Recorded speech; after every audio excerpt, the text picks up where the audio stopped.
Sawasdee ka. Thank you for joining us on Newsline. We are broadcasting live on NBT, Radio Thailand FM 88 and on NBT World. It's Friday, March the 18th and you're with me, Tra Chirakosan.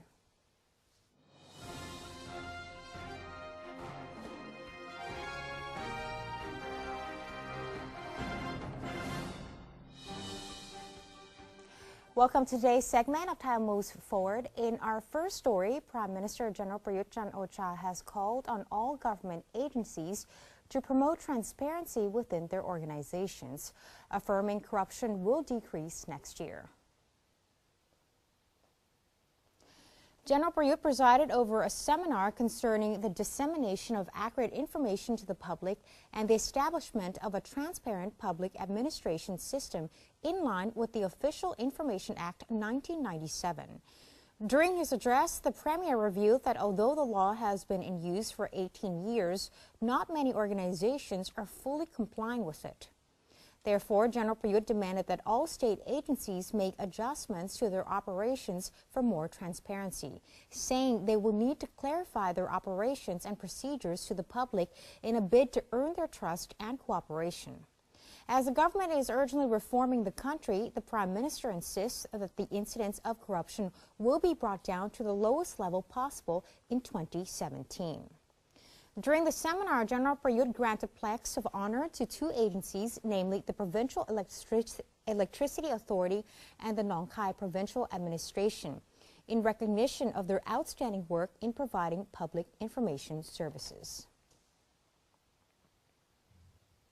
His Excellency Vladimir Andreychenko, Chairman of the House of Representatives of the National Assembly of the Republic of Belarus, met with Prime Minister General Prayut Chan-o-cha to strengthen relations between the two countries. The National Legislative Assembly, or NLA, had previously invited Mr. Andreychenko for an official visit to Thailand.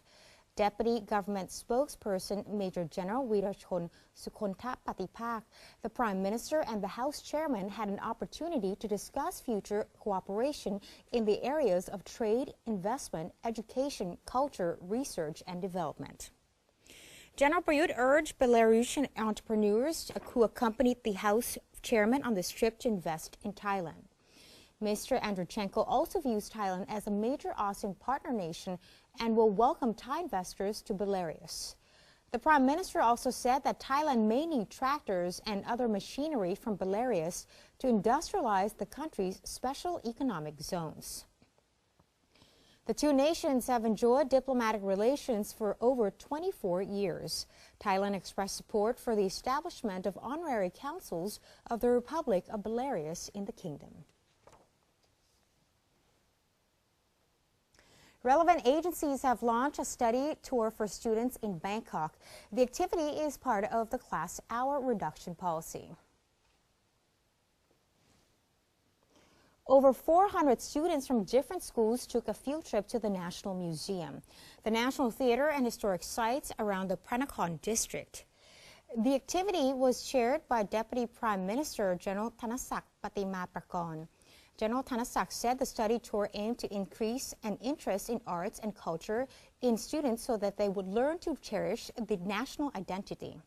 The activity, which targets more than 10,000 students across the capital, is being piloted in Bangkok between March and August. The Fine Arts Department, the Office of the Basic Education Commission, and the Royal Thai Armed Forces have joined hands in launching the cultural tour. Military students also took part in the activity. The National Legislative Assembly, or NLA, has endorsed legislation on minerals and mining to safeguard the public's best interests without impacting the environment. At its meeting, the NLA discussed a proposal from the Cabinet to improve the two mineral-related acts enacted in 1966 and 1967. A government representative stated that the two acts have been in effect for many years and are no longer relevant to modern circumstances. The Cabinet has called for the principles of the two acts to be incorporated into a new piece of legislation which would make minerals management more systematic as well as environmentally friendly.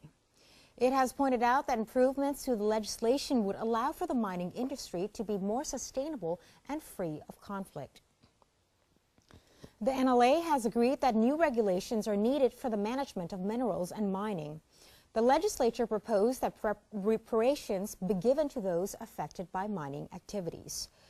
After discussions, the lawmakers voted 148 to 1 with 2 abstentions to accept the draft act in principle and gave 15 days to the responsible committee to revise the draft.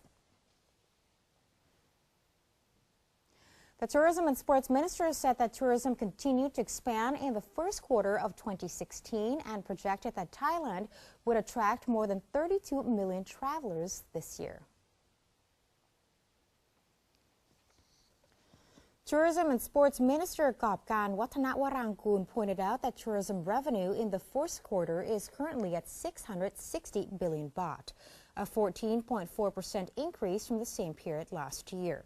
Foreign and local tourists generated revenues of 450 billion baht and 210 billion baht respectively.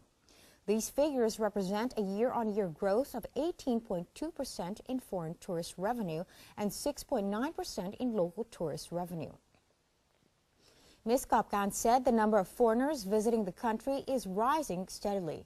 She indicated that Thailand had attracted a large number of Chinese tourists during the Chinese New Year in February and that European travel figures have started to rebound in the kingdom after their numbers fell sharply the year before.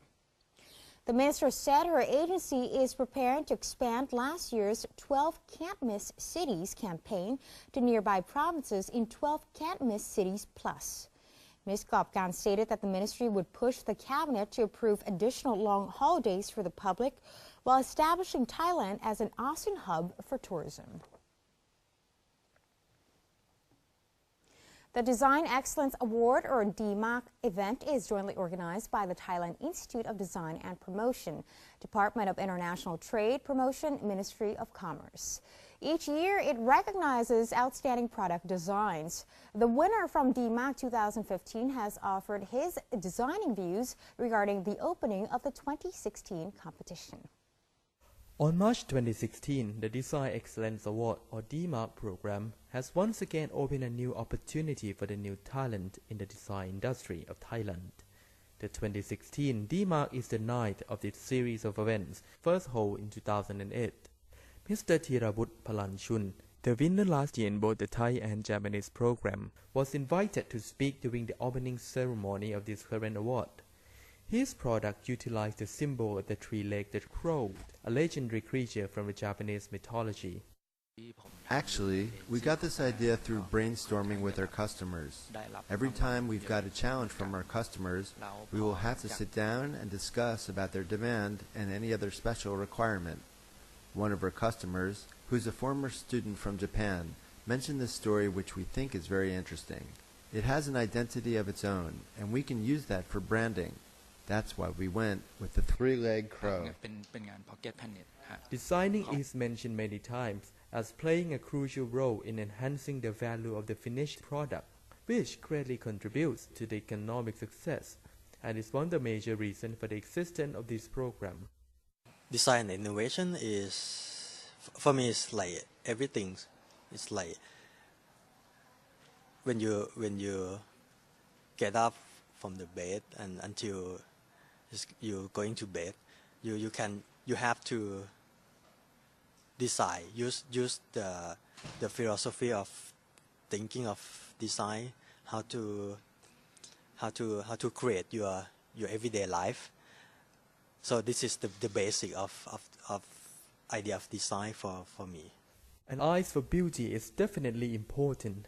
However, to emerge the winner in this fiercely competitive program, the contenders would also need to consider the practicality aspect of their product as well. The main criteria of evaluation for winner of the DMAC 2016 is how much can the product be of use to the public at large. It should be a product that can act as a solution for some of the problems that any people might face in their daily life. Personally, as the judge for this program, I believe that each country from different regions should have different problems that require different solutions, and that should make the competition very interesting to see.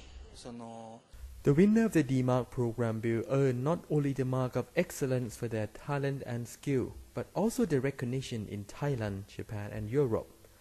For somebody who is interested in the design business, this program can be a life-changing event. Sutisha Denpritham, reporting for NBT World. Worldwide Fund for Nature Thailand has cooperated with Panda World Tour in preserving giant panda habits. Our correspondent Kun Sutisha Denpritham has more. The Pandas World Tour, an event to raise awareness and support for WWF in the mission to preserve wildlife in their most natural environment this week, spent a day at the Lumpini Park, the iconic garden in the center of Bangkok. The Pandas World Tour was first hosted for the purpose of panda conservation, in which only 1,600 were believed to be living in their natural environment, the same number of panda models displayed in all of the previous events. However, the campaign has proven to be a stunning success, with number of panda raised from 1,600 to over 1,800 in the wilderness. As such, the panda has since become the champion of the wildlife preservation and moving from place to place around the world to raise awareness and support for not only the panda, but the wildlife of their host country as well. Thailand is no exception. The role of the panda model is aimed at the local wildlife, such as the Indochina tiger and the Asian elephant in Thailand, which are both seriously in need of support in order to survive. Currently, there are only 200 Indochina tiger left in the wild, while the elephant only number a few thousands. As we know, there are current big drought in Thailand. Like for elephant in Kuiburi, when there are drought, there would be cases for human-elephant conflict because the elephant came out of the forest to look for food elsewhere. So usually it would be farmland. So the money, the fund that is raised through this event will help mitigate that by we're improving the habitats of the elephant to ensure that they stay within the forest. What about the tiger?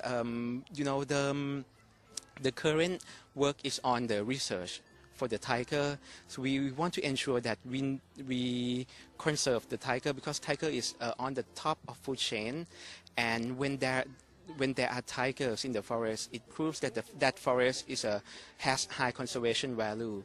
Through our work for the past 4 or 5 years, we've managed to count the tigers within Mae Wong and Klong Lan National Park. There are about 14 grown ones, full grown, and there are a few cubs as well. So it shows that the forests over there are in high conservation value, and we need to conserve that. Participants as well as the rest of the Thai public can offer to support the work of the WWF by various activities in this event.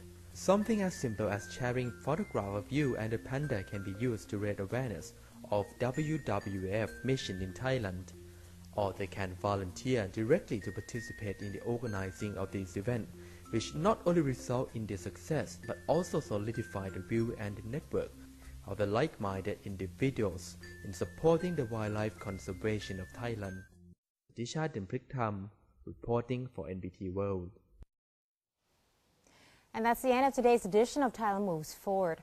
Up next in ASEAN News, we turn to the 13th UMRIC meeting held in Cebu of the Philippines. But first, let's take a look at the exchange rates and commodity prices.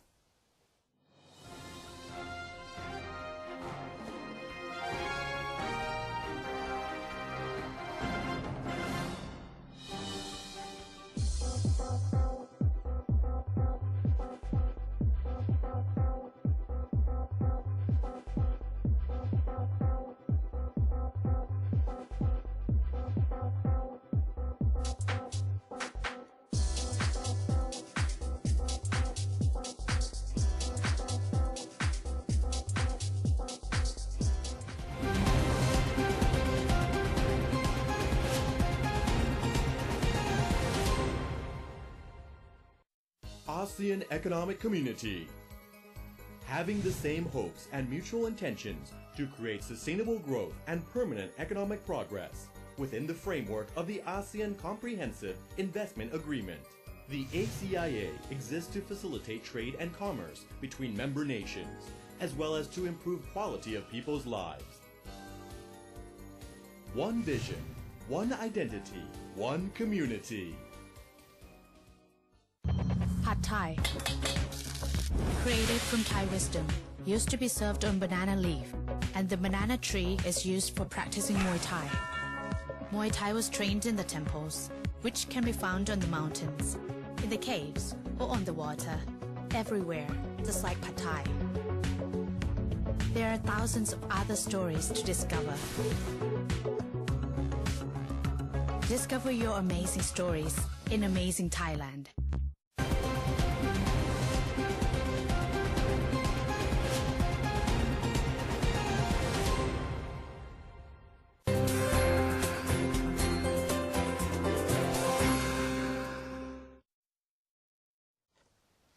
Thailand and Brunei had previously signed a memorandum of understanding in 2001, which involved the exchange of information personnel to learn about each other's country. This year, Brunei has sent 2 of its officers, and Newsline correspondent Naak Rotanasuwan has the story. This year, Brunei sent 2 information officers, Mr. Wan Muhammad Saran Wan Ahmadi and Mr. Muhammad Raini bin Hajin Durrani, for a 5-day visit in Bangkok and Ratchaburi province. The officers from Brunei first visited the Tourism Authority of Thailand, or TAT's Domestic Public Relations Division office in Bangkok's Ratchathani district. There, they discussed PR strategies, past and present, that promoted tourism for different target groups. Well, after AEC, Thailand is in a very strong competition, and tourism industry is one of the most competitive industry. And Thailand has to stand out of the competition by being different from the rest. And we believe that Thai people is the key of success. We believe that Thai people are friendly and hospitable. And to stand out of the competition, we focus on the friendliness and the hospitality of Thai people. And I think we've been very successful in promoting Thai people to the world. The 2 foreign delegates then visited the Halal Science Center in Chulalongkorn University to observe various halal laboratories and learn more about their work related to consumer protection for Muslims in Thailand. Dr. Manat Soop Santikun, consultant to the director of the Halal Science Center, pointed out the Thai research and innovations that would be beneficial to the people of Brunei. One thing that we have maybe useful for the Brunei is the data of the ingredient raw material. This is the chemical ingredient. That is when we use the E number, some E number is not halal for us. So we will introduce H4E. H4E means halal E number, halal number for E number. This is the material that Brunei's factory or entrepreneur can use. The Bruneian information officers have said that they learned a lot from their visit, especially about how Thailand maintains high food standards for halal goods. The Halal Research Center will learn a lot about how to differentiate, how to create a system to differentiate between a halal and non-halal product. So it can be certified, and it's really important and good for and safe for the consumer or for the Muslim.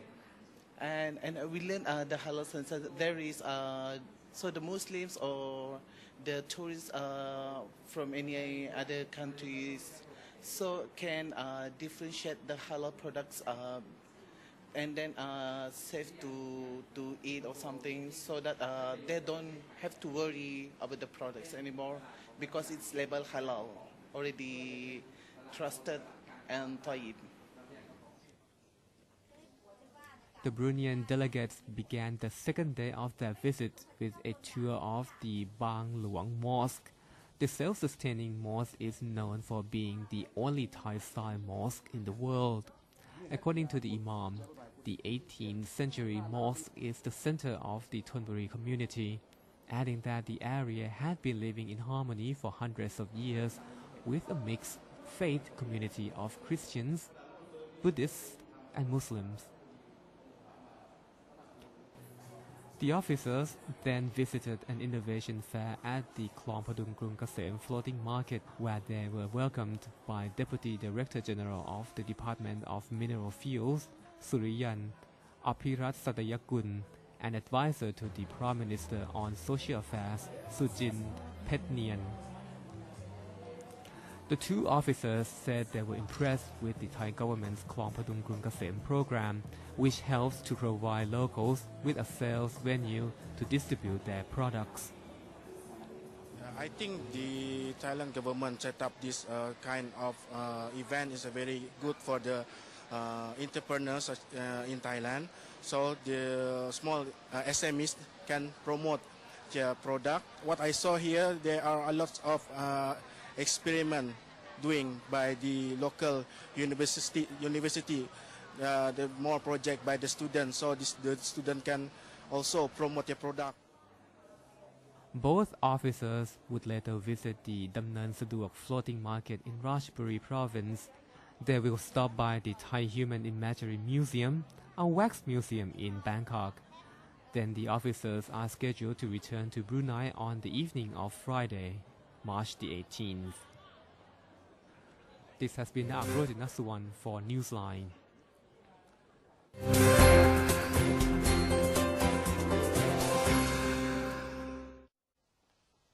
Elsewhere around the world, Libya's Coast Guard captured 123 migrants at sea as they tried to reach Italy's shores.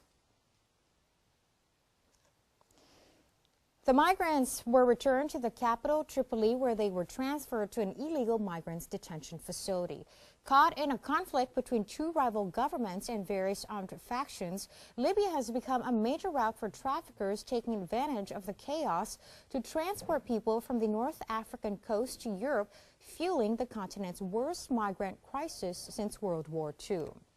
Rights groups say that migrants pay thousands of dollars for the land and sea passage, with smugglers often beating and torturing them to extort more money for the final leg of the trip in unseaworthy vessels. And that's it for today's edition of Newsline. For any comments or suggestions, please feel free to email them to us at newsline.nbt@gmail.com. You can also follow us on Facebook. Just simply type in NNT or check out our website at thainews.prd.go.th/en. We are going to say goodbye now with footage of Nike's new uniforms ahead of the 2016 Olympics in Rio de Janeiro. I'm Tra Tirakosan. Have a wonderful day. Swadee ka.